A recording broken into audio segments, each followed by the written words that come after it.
Como siempre, a Ricardo Bucio, secretario ejecutivo del Sistema Nacional de Protección Integral a Niñas, Niños y Adolescentes, para hablar precisamente de la situación que ahora estamos enfrentando en nuestro país. Ya la enfrentábamos, pero el espejo en el que nos miramos el viernes nos da una óptica diferente. Gracias, Ricardo, bienvenido. Muchas gracias, Mónica, muy buen día.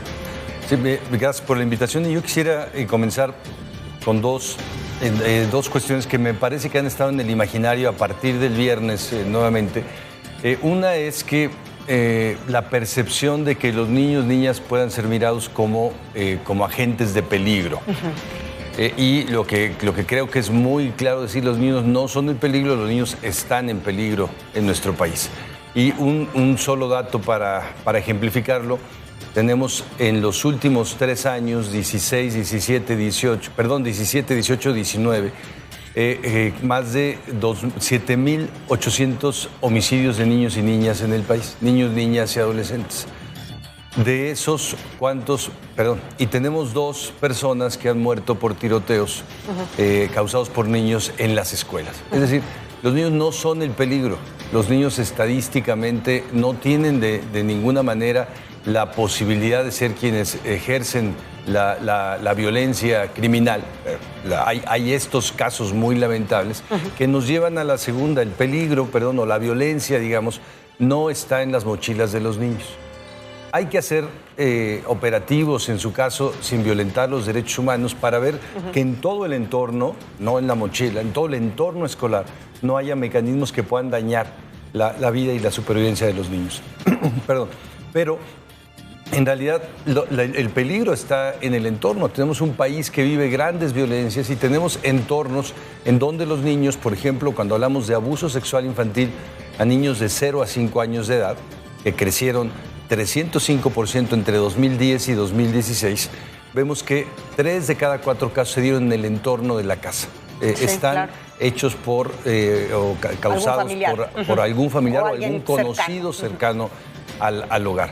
Entonces, primero, para no poner el foco en donde no está, creo que hay que poner el foco en que vivimos una situación de entornos de violencias muy distintas que van desde el castigo corporal. 63% de los niños en el país dicen sufrir algún tipo de castigo psicológico, corporal, incluso algún castigo corporal grave dentro de sus hogares o dentro del entorno de la escuela, hasta el homicidio. Estos miles de niños que han muerto en los últimos años, en donde, aunque no ha subido el número de niños fallecidos en los últimos 5 años, digamos, lo que es muy grave es que ha ido subiendo el homicidio doloso y ha bajado el homicidio accidental, el homicidio culposo.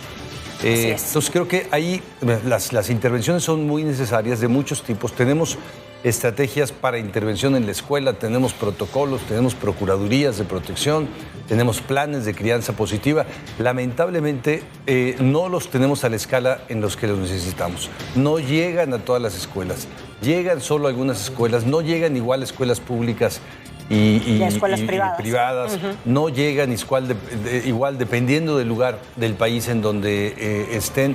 No llegan todos los servicios a un espacio, sino llega uno aquí, otro allá, otro allá. Entonces necesitamos, sí, un compromiso público de una inversión importante. Para allá iba, porque es muy importante. Tú me haces una corrección hace unos minutos que hablábamos afuera de cámaras acerca de que en el caso de ustedes, por ejemplo, tienen un aumento hasta de un 30% en el presupuesto, lo cual no significa que ese presupuesto sea suficiente para la atención no solo de los niños, sino la atención que la realidad mexicana de este momento necesitan los niños.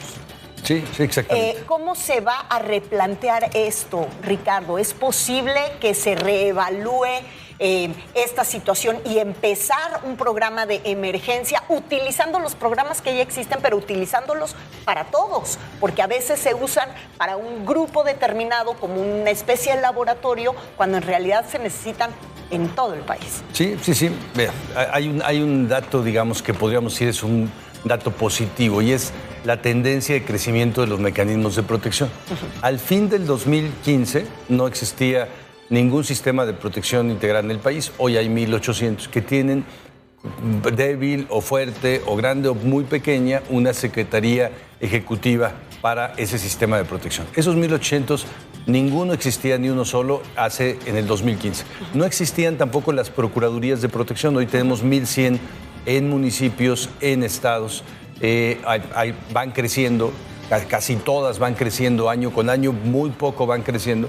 Pero tenemos un déficit enorme porque México tendría que haber tenido procuradurías de protección hace 30 años. Así es. Tendríamos que haber tenido mecanismos de crianza positiva como Suecia y los países nórdicos hace 40 años, ¿no? Tendríamos que tener un sistema de protección como el estadounidense, el Child Protection, que tiene también 40 años funcionando y en donde están el Poder Judicial, en donde está también claramente los mecanismos de asistencia, los organismos de tutela, están la definición de los órganos de adopción, todos estos que son para algún tipo de protección. Por ejemplo, Francia tiene hace 40 años un órgano constitucional autónomo para regular y administrar la adopción. No cambia cada vez que cambia el DIF, no cambia cada vez que hay un gobierno nuevo.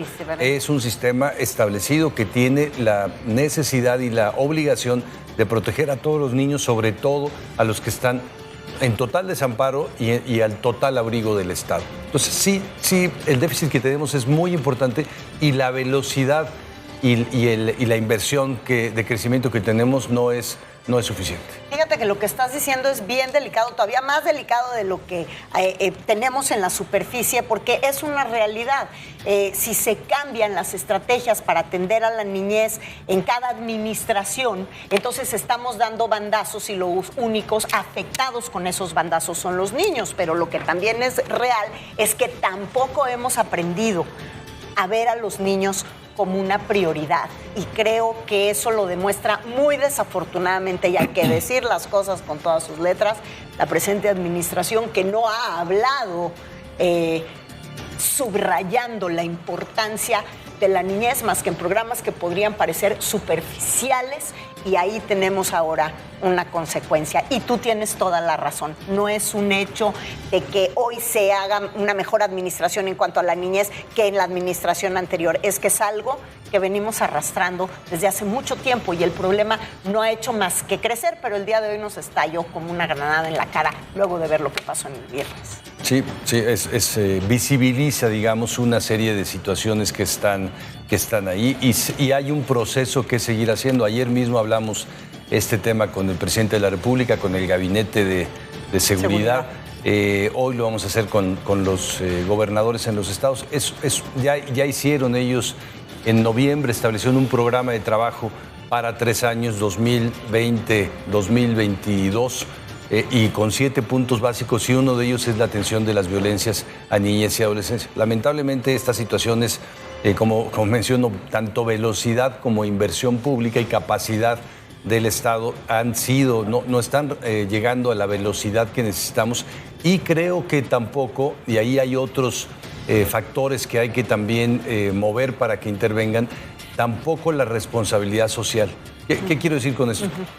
No hay alarma social sobre lo que pasa, ¿no? Sobre la violencia a los niños y a las niñas. Yo no sé si tú has ido o conocido alguna vez algún tipo de protesta, algún cierre, un plantón, una manifestación grande por la violencia dentro de los hogares a los niños, ¿no? Podemos tener 2018, 2.908 niñas asesinados en el país, aunque sean algunos de manera culposa, no intencional, pero eso no produce un efecto en la sociedad. Me parece que está muy normalizada la violencia, porque como vemos con claridad, la percepción casi mayoritaria, al menos casi la mitad de la población, cree que darle a los niños nalgadas en la casa es un mecanismo de disciplina, de corrección, ¿no? Es homologar, yo digo, el mensaje es absolutamente contradictorio, es decirle a los niños, el amor necesita la violencia, ¿no?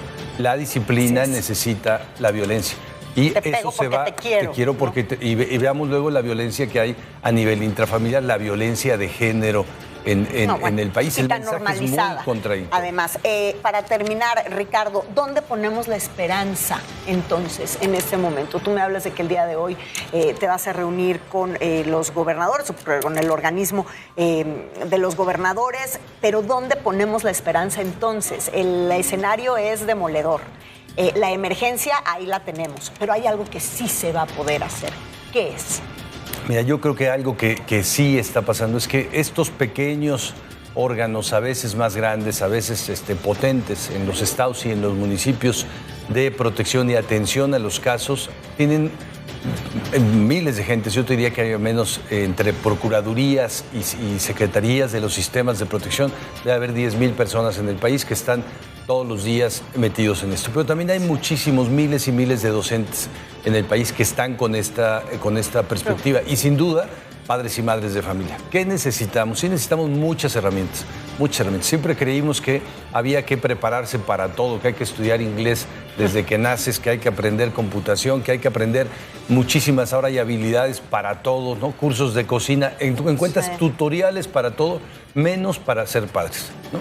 La crianza positiva, hay algunos cursos que hemos visto aquí y allá, cursos para padres se llamaban, pero habilidades parentales, crianza positiva para los cuidadores y para los docentes, habilidades socioemocionales, no tener la percepción de que aprender matemáticas, saber ciencias, pasar los exámenes de español como son para no quedar mal en la prueba, lo que era enlace, la prueba PISA, eso es muy importante, pero aprender las habilidades socioemocionales, empatía, escucha, comprensión, son incluso llamadas habilidades blandas. Es clarísimo que no lo son muy importantes en la vida, incluso a nivel laboral sabemos bien que a la gente la contratan por las habilidades duras y la despiden por la falta de habilidades blandas. Eso lo necesitamos aprender también mucho más y ahí sí necesitamos el recurso y mayores herramientas, instrumentos y una corresponsabilidad. La violencia está en cada hogar en este país porque está en la pantalla de la televisión, está también en los videojuegos, está en la nalgada, está en los gritos y esto tiene que ser una acción común. El país lo necesita. Te agradezco muchísimo, Ricardo, que nos hayas acompañado esta mañana y sin duda, pues el tema y con más intensidad lo vamos a seguir Muchas debatiendo. gracias a ti. Muchísimas gracias, muy bueno.